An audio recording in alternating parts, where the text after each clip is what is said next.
السلام علیکم ورحمۃ اللہ وبرکاتہ۔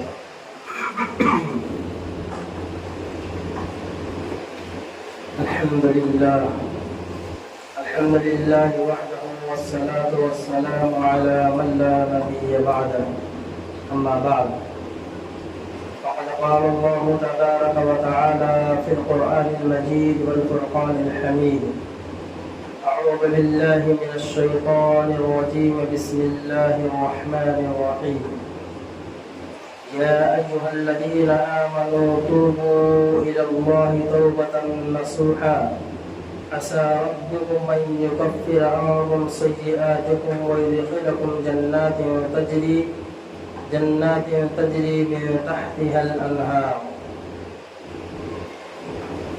آمنت بالله صدق الله مولانا العظيم وصدق رسوله النبي الكريم ونحن على ذلك من الشاهدين والشاكرين والحمد لله رب العالمين. سبحانك لا علم لنا إلا ما علمتنا إنك أنت العليم الحكيم. رب اشرح لي صدري ويسر لي أمري واحلل عقدة من لساني يفقهوا قولي. اللهم صل على سيدنا مولانا محمد وعلى آل سيدنا مولانا محمد وبارك وسلم. بزرگان محترم، قابل عزت احترام، عزیزوں، دوستوں اور ساتھیوں، اللہ تبارک و تعالیٰ کا کرم اور احسان ہوا کہ اللہ رب العزت نے رمضان المبارک کا عظمت والا، برکت والا مہینہ ہمیں عطا فرمایا اور اس مبارک مہینے سے گزار کر اب شوال المکرم کے مہینے میں ہمیں داخل فرمایا ہے، اور رمضان المبارک کے بعد یہ پہلا جمعہ ہے۔ اللہ تبارک و تعالیٰ نے اپنے مومن بندوں کے ساتھ بڑی کرم نوازی فرمائی کہ رجب کے مہینے سے لے کر کے لگاتار 4، 5، 6 مہینے تک اعمال کے بھاؤ کو بڑھا دیا ہے۔ رجب کا چاند دکھا، رسول اللہ صلی اللہ علیہ وسلم نے رمضان مبارک کے استقبال میں دعا کا اہتمام کیا کہ اللہم بارک لنا فی رجب و شعبان وبلغنا رمضان۔ رجب کا مہینہ گزرا، شعبان المعظم کا مہینہ آیا، اس میں اللہ تبارک و تعالیٰ نے اپنے مومن بندوں کی مغفرت کی ایک رات بنائی جس کو شب برات کہتے ہیں، یعنی شعبان المعظم، 15ویں شعبان کی رات۔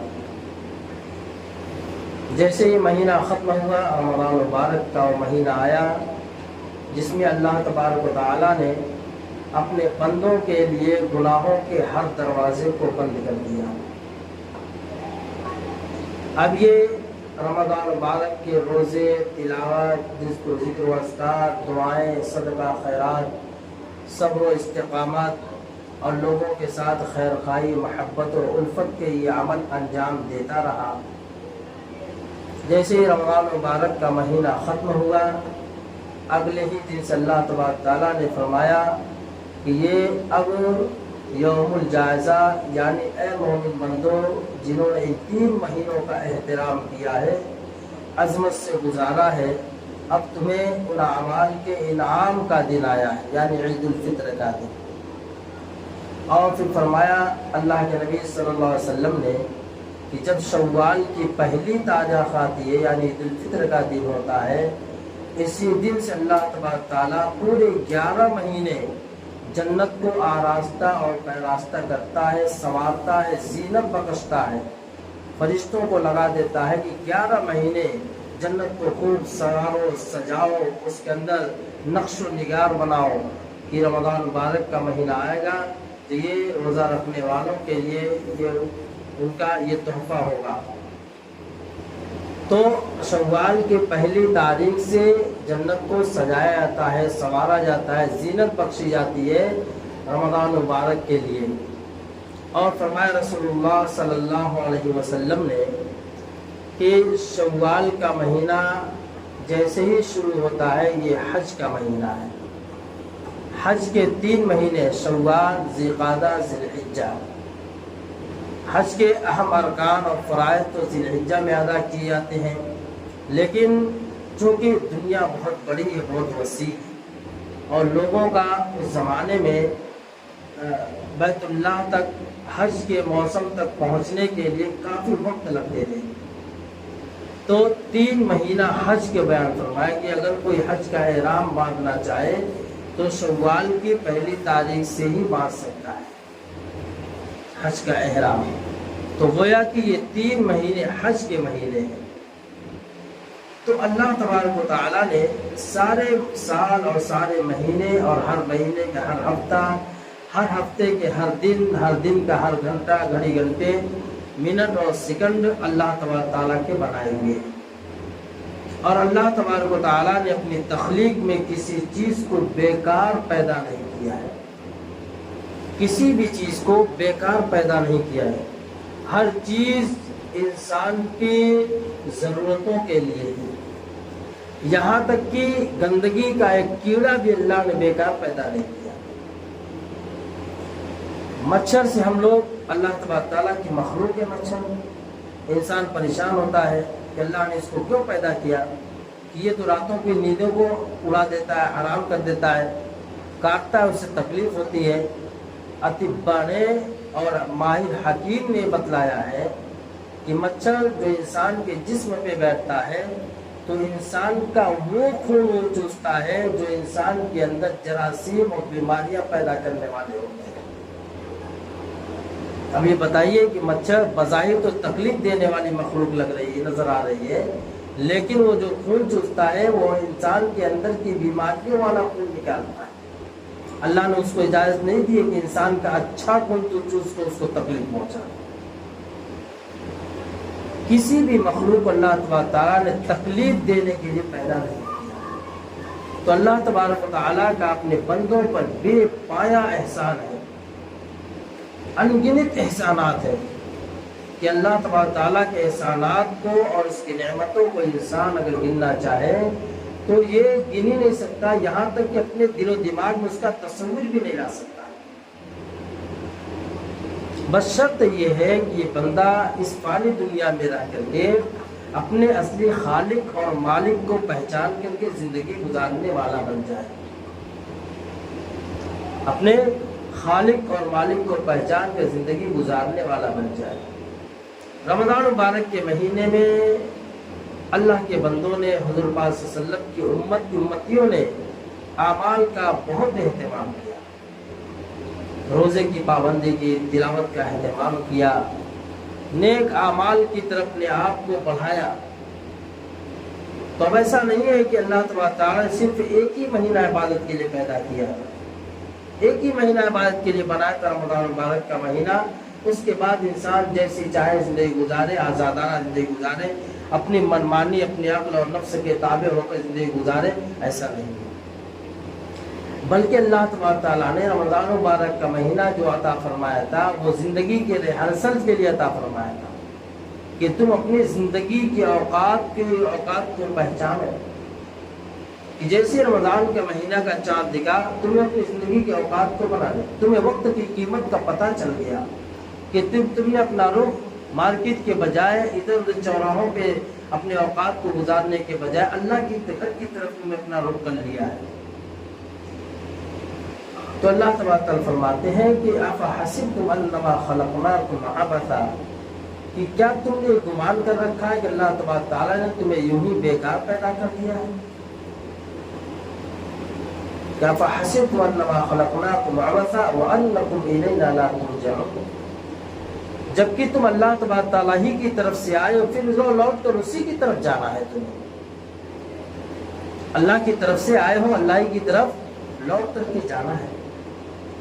لیکن چونکہ انسان غلطی اور خطا کا پتلا ہے، مشکات شریف کی حدیث ہے، سب سے آخری حدیث، جس میں رسول اللہ صلی اللہ علیہ وسلم کا فرمان ہے الانسان مرکب من الخطأ والنسیان، کہ انسان غلطی اور خطا کا مجموعہ ہے، اس سے قدم قدم پہ غلطیاں ہوتی رہیں گی۔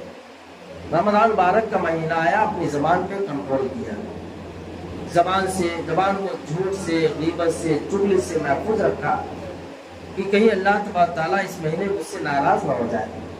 اللہ کو راضی کرنے والا مہینہ، اللہ کی رضا کے پروانے، اس کی بارشیں، اس کی رحمتوں برکتوں کے بارشیں برس رہی ہیں، کہیں زبان سے اول پھول بکوں اللہ ناراض نہ ہو جائے، کہیں آنکھوں سے بندگاہی کروں میرا اللہ مجھ سے ناراض نہ ہو جائے۔ اس لیے آنکھوں کی حفاظت کیا، کانوں کو محفوظ رکھا گانے اور باجے سے اور غلط چیزوں سے، غلط سننے سے، کہ کہیں غلط سنوں میرا اللہ مجھ سے ناراض نہ ہو جائے۔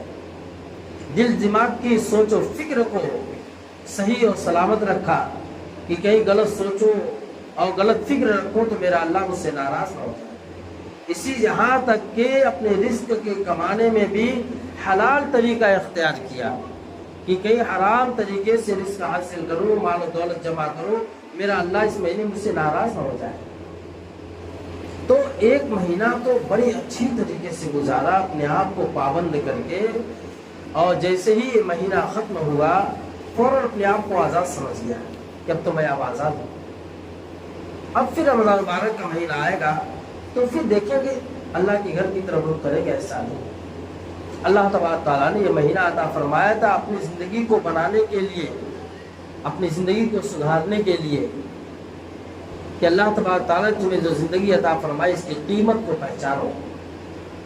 میں نے جو آیت کریمہ آپ حضرات کے سامنے تلاوت کی ہے، اس میں اللہ تبارک تعالیٰ نے ایمان والوں کو خاص طور سے مخاطب کیا ہے۔ قرآن انسان کے لیے دستور حیات ہے۔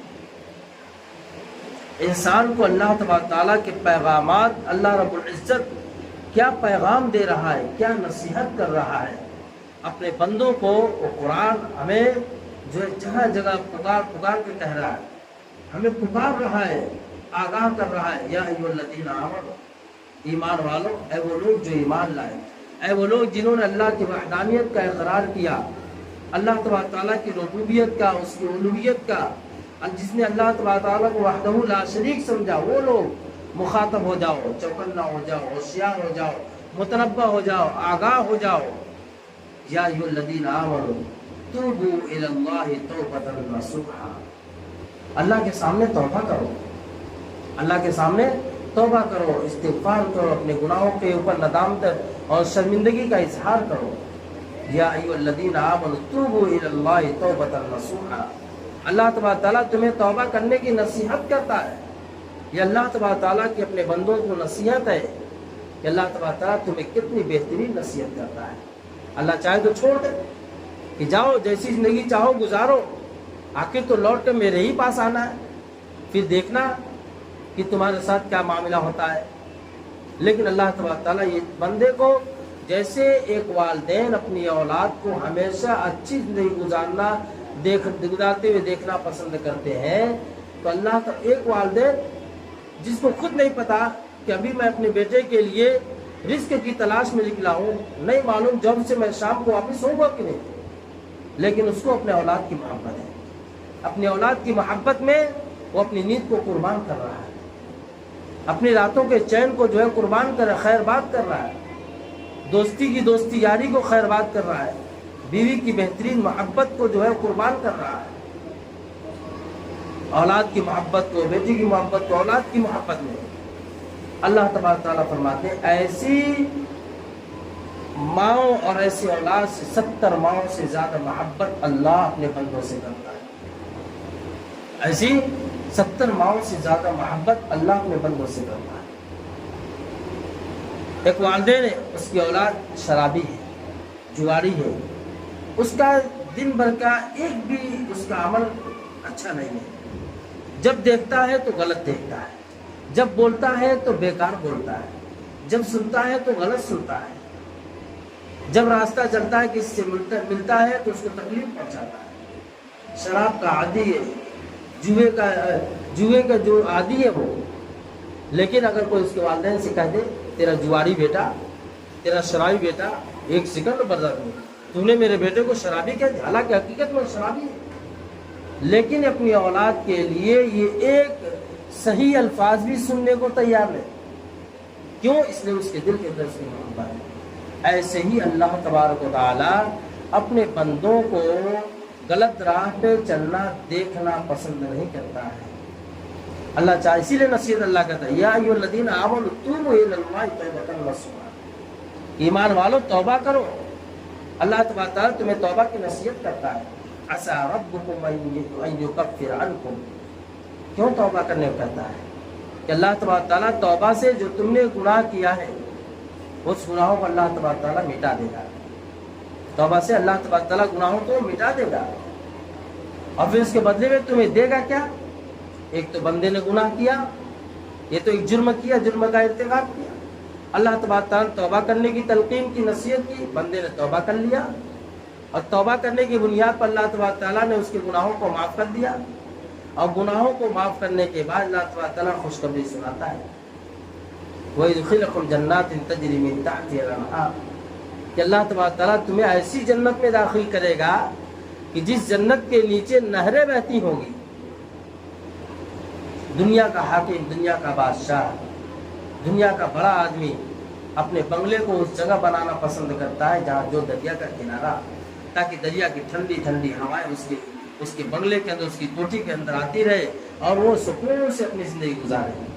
اس لیے اللہ تبارک تعالیٰ اس توبہ کی بنیاد پر بندے کو وہ چیز دینے والے ہیں کہ یدخلکم جنات تجری من تحتها الانہار، اللہ تبارک تعالیٰ اس کو ایسی جنت عطا فرمائیں گے جس جنت کے نیچے نہریں بہتی ہوں گی. تو میرے عزیز ساتھیوں، رمضان مبارک کے اندر جو ہم نے اعمال کیا اس میں جو غلطیاں، جو سستی، جو کاہلی ہو گئی، اللہ تبارک تعالیٰ سے توبہ کریں، اللہ سے توبہ کریں. توبہ اللہ کو بہت محبوب ہے، توبہ اللہ کو بہت محبوب ہے. بنی اسرائیل میں ایک شخص تھا، بنی اسرائیل میں موسیٰ علیہ السلام کے زمانے میں، موسیٰ علیہ السلام کی قوم کو بنی اسرائیل کہتے ہیں. تو بنی اسرائیل میں ایک شخص تھا جو ان معاشرے کے اندر معاشرے کا سب سے بدترین انسان تھا. اس کی رات عیاشیوں میں گزرتی تھی، اس کا دن جو ہے لوگوں کو اوپر ظلم کرنے میں گزرتا تھا. جب بولتا تھا تو زہر اگلتا تھا، جب دیکھتا تھا تو اپنی آنکھوں سے دوسروں کو تکلیف پہنچاتا. یعنی پورے دن کے اعمال، اس کے اعضاء و جوارح سے نکلنے والے ہر عمل اللہ کو ناراض کرنے والے. محلے والے، بستی والے، پاس پڑوس والے اس سے پریشان ہو گئے، یہاں تک کہ وہ بیمار ہو گیا، بیماری کا شکار ہو گیا. جب بیمار ہو گیا تو اس کے گھر والوں نے، اس کے پاس پڑوس والوں نے اس کو بستی سے باہر لے کر کے کہیں جنگل میں چھوڑ دیا. جنگل میں کہا کوئی کسی ایسی جگہ چھوڑ دیا جہاں پہ کوئی جانا ہی پسند نہیں کرتا. یہ معاشرے کا سب سے گندا انسان ہے، سب سے بدتر انسان ہے. کون اس کے ساتھ بھلائی کرے گا؟ کون اس کی دیکھ ریکھ کرے گا؟ کون اس کی بیماری کا خیال کرے گا؟ لہذا لوگوں نے لیا کر کے اس کو وہاں پہ چھوڑ دیا. اب وہ اللہ کی طرف متوجہ ہے، وہ معاشرے کا سب سے بد نصیب انسان، بدترین انسان اللہ کی طرف متوجہ ہو گیا اور اللہ تبارک تعالیٰ سے فریادی کرنے لگا، فریاد رسی کہ باری تعالیٰ میرے گھر والوں نے مجھ سے پریشان ہو کر کے بیماری کی حالت میں آ کے چھوڑ دیا ہے، میرے دوستوں نے مجھ سے منہ موڑ لیا ہے، اور معاشرے میں سارے لوگ مجھے گندا کہتے تھے. باری تعالیٰ میں یقیناً گندا ہوں، میں نے اپنی زندگی تو ایسے ہی کرپشن میں، جرائم میں گزاری، لیکن میں اقراری مجرم ہوں. اس وقت دنیا میں میرا کوئی نہیں پرسان حال، بسترے مرگ پہ ہوں، نہ میری بیماری کی حالت میں کوئی دیکھ رہے، کوئی عیادت کرنے والا، کوئی خدمت کرنے والا. لیکن باری تعالیٰ میں اپنے گناہوں سے توبہ کرتا ہوں. اور کیسے الفاظ میں کہا اللہ تعالیٰ بے شک میں مجرم ہوں اور سزا کے قابل ہوں، سزا کے قابل ہوں، لیکن اے اللہ اگر تو سزا دینے سے تیرا غصہ میرے اوپر سزا دینے سے مجھ کو سزا دینے سے تیرا غصہ ٹھنڈا ہوتا ہے تو بے شک میں اس سے بھی راضی ہوں، لیکن مجھے معلوم ہے کہ تیرے غصے پہ تیری رحمت بھاری ہے۔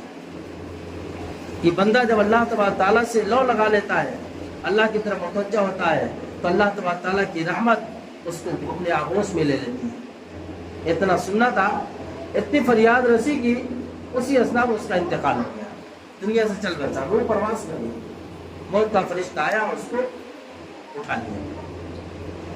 ادھر موسیٰ علیہ السلام کی طرف اللہ تبارک تعالیٰ کی طرف سے جبریل امین فرشتہ آیا اور آ کر کے کہتا ہے موسیٰ علیہ السلام سے کہ فلاں جگہ ایک بندہ ہے جو دنیا سے چل بسا، لہذا تم جاؤ اے موسیٰ علیہ السلام، جا کر کے اس کی تجہیز و تکفین کرو، یعنی اس کو غسل دو اور اس کو کفن پہناؤ اور اس کو جو ہے قبر کے حوالے کرو، جس کی نماز جنازہ پڑھو قبر کے حوالے کرو۔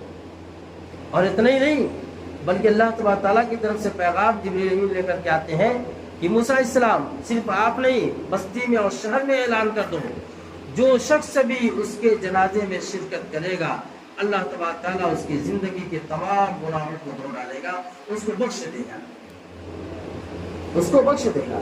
لہذا موسیٰ علیہ السلام نے اعلان کر دیا، سارے کے سارے لوگ موسیٰ علیہ السلام چونکہ وقت کے پیغمبر ہیں، جلیل القدر پیغمبر، اللہ تبارک تعالیٰ کے محبوب پیغمبر ہے، اللہ تبارک تعالیٰ نے وہ چیز عطا فرمائی تھی کہ اللہ تبارک تعالیٰ سے جب چاہتے باتیں کرتے رہے، کلیم اللہ نہ ہوتا۔ ایسے محبوب پیغمبر کو یہ حکم ہوتا ہے، اور موسیٰ علیہ السلام نے اعلان کیا، سارے شہر والے وہاں گئے، جن کو معلوم تھا۔ کچھ لوگوں نے دیکھا ارے تو وہی شخص ہے جو معاشرے کا سب سے بدترین انسان تھا، جس کی راتیں عیاشیوں میں گزرتی تھی، جس کے دن سیر سپاٹے اور لوگوں کی تکلیف دینے میں، شراب نوشی میں گزرتی تھی، اور اس کے بارے میں موسیٰ علیہ السلام ہم کو اعلان کیا کہ اس کے جنازے میں شرکت کریں گے تو بخشش کا اعلان ہے۔ لہذا موسیٰ علیہ السلام کے پاس لوگ آئے اور کہا کہ موسیٰ یہ تو ایسا انسان، آپ نے ایسا اعلان کیا، ایسا کیسے ہو سکتا ہے، تو نے ہمیں دھوکے میں ڈالا۔ لہذا موسیٰ علیہ السلام اللہ کی طرف متوجہ ہوئے، اللہ کی طرف متوجہ ہوئے اور کہا کہ باری تعالیٰ یہ آپ نے کیا حکم دیا، جبکہ میری قوم کے لوگ اس حالات سے باخبر ہیں۔ اللہ تبارک تعالیٰ کی طرف سے اعلان احکام آتے ہیں، اللہ تبارک تعالیٰ کہ موسیٰ علیہ السلام اس نے ایسی توبہ کی ہے کہ جس توبہ کو اصل زمین پر اگر بکھیر دیا جائے تو ساری سمندر میں ڈال دیا جائے، اس کی توبہ ندامت سے گرے ہوئے آنسو کو تو سمندر کا کھارا پانی میٹھا ہو جائے، سمندر کھارا پانی میٹھا ہو جائے۔ تو میرے عزیز ساتھیوں، توبہ اللہ تبارک تعالیٰ کو بہت محبوب ہے، چاہے بندہ کتنا ہی گناہگار ہو، لیکن توبہ کے لیے کچھ شرائط ہے۔ سب سے پہلے تو اپنے گناہوں پہ نادم اور شرمندہ ہو کہ باری تعالیٰ جو کام مجھے نہیں کرنا تھا وہ میں کر گزرا، جو کام مجھے نہیں کرنا تھا وہ کر گزرا، ندامت اور شرمندگی کا اظہار کرے۔ دوسرے اس گناہوں کو چھوڑ دے۔ تیسرے اس گناہوں کے آئندہ نہ کرنے کا عزم و مصمم کرے، پکا ارادہ کرے، نہیں کروں گا، اب گناہ نہیں کروں گا، اب نماز نہیں چھوڑوں گا۔ انسان یہ سوچتا ہے شراب پینا گناہ، جھوٹ بولنا گناہ، بد نظری کرنا گناہ، گالم گلوچ کرنا گناہ، کسی کو تکلیف دینا گناہ، کسی کے ساتھ ظلم و زیادتی کرنا گناہ، کسی کا ناحق مال ہڑپ کرنا گناہ۔ یقیناً یہ سب بڑے گناہ ہیں، گناہ کبیرہ ہیں۔ بغیر توبہ حقوق اللہ کا مسئلہ ہے تو اللہ تبارک تعالیٰ کے سامنے توبہ استغفار کرے گا، اللہ معاف کر دے گا۔ حقوق العباد کا مسئلہ ہے، جا کے اس سے معافی مانگے گا اور اللہ کے سامنے توبہ کرے گا، اللہ گناہ معاف ہو جائیں گے۔ لیکن نماز کا چھوڑنا کوئی گناہ ہی نہیں سمجھتا کہ نماز کا چھوڑنا کتنا بڑا گناہ ہے۔ نماز کا چھوڑنا تو سب سے بڑا گناہ ہے۔ شرابی سے توبہ کرے گا، اللہ اس کی شرابی والی زندگی معاف کر دے گا، اس کو گناہوں سے پاک کر دے گا۔ لیکن بے نمازی اگر اللہ تبارک تعالیٰ سے توبہ کرے گا، اللہ میں نے نماز چھوڑا مجھے معاف کر دو، اللہ کہتا ہے پڑھ کر کے آنا، جو نمازیں چھوٹی ہے، نمازیں معاف نہیں ہے، نمازیں معاف نہیں ہے۔ اسی لیے روزہ بیماری کی حالت میں معاف ہے، سفر کی حالت میں معاف ہے، بعد میں جب صحت ہو، بیماری سے صحت میں تبدیل ہو تو روزے کی قضا کرے، جتنا روزہ چھوٹا اتنا روزہ رکھے۔ سفر میں ہے جو روزہ چھوٹ گیا اپنے مقام پہ جا کر کے اپنے روزے کی قضا کرے، لیکن سفر میں ہے تب بھی نماز معاف نہیں ہے، نماز وقت پہ پڑھنا ہے۔ بیماری کی حالت میں کھڑا نہیں ہو سکتا ہے تب بھی لیٹے لیٹے اس کو نماز پڑھنا ہے۔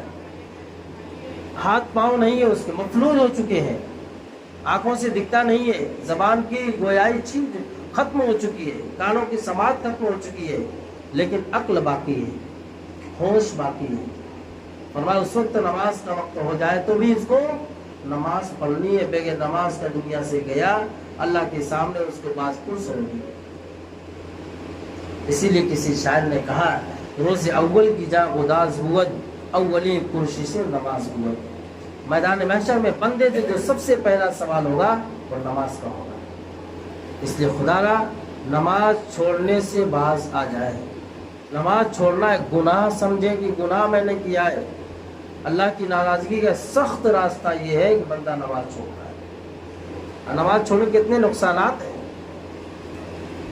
نماز اللہ تبارک تعالیٰ کے احکامات میں سے عظیم ترین حکم ہے۔ تو میرا ساتھی اللہ تبارک تعالیٰ جو ہمیں حکم دیا یا ایھا الذین آمنوا توبوا الی اللہ توبۃ نصوحا، ایمان والوں اللہ کے سامنے توبہ استغفار کرو۔ اللہ تبارک تعالیٰ تمہیں توبہ کی نصیحت کرتا ہے، اور جب تم توبہ کرو گے اللہ تبارک تعالیٰ تمہارے گناہوں کو معاف کر دے گا اور تمہیں ایسی جنت عطا فرمائیں گے جس جنت کے نیچے نہریں بہتی ہوگی۔ اللہ تبارک تعالیٰ ہمیں اپنے سچے پکے مومن بندوں میں شامل فرمائے، اور ہر وقت ہم سب کے گناہوں کو اوپر نظر رکھتے ہوئے توبہ کرنے کی توفیق عطا فرمائے۔ وآخر دعوانا الحمد للہ رب العالمین۔